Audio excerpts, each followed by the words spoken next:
प्रश्न तुमचे, उत्तर आमचे. अचूक, निर्भीड आणि सडेतोड. लोकशाहीचा खरा मंत्र म्हणजेच न्यूज लोक.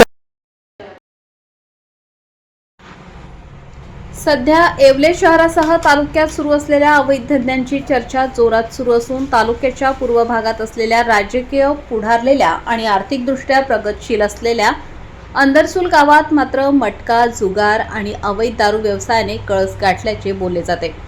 मात्र याबाबत पोलीस प्रशासन केवळ बघ्याची भूमिका का घेते हे कोडं अजूनही कोणाला कळलेलं नाही. मुंबई, कल्याण, मटका, जुगार आणि चिमणी पाखरू सारखा झटपट सोरट खुलेआम सुरू असून प्रशासनाला एक प्रकारे आव्हानच आहे. अंदरसूल गावासह परिसरात महाराष्ट्र राज्यात बंदी असलेला गुटखा देखील ठिकठिकाणी सहज उपलब्ध होतो. तसेच अवैध दारूचे अड्डे राजरोसपणे सुरू असल्याने तरुण पिढी मोठ्या प्रमाणावर नशेच्या आहारी गेल्याचे पाहायला मिळते. नागरिक जरी याबाबत दबक्यावजात चर्चा करत असले तरी कॅमेऱ्यासमोर बोलायला कोणी तयार होत नाही. या सर्व धंद्यांच्या सर्वसामान्य जनता आहारी गेल्याने अनेक कुटुंब उद्ध्वस्त होण्याच्या मार्गावर असले तरी आपले स्वतःचे खिसे भरण्यासाठी प्रशासनाने त्यांना एक प्रकारे मूकच संमती दिली की काय असा सवाल उपस्थित केला जातोय.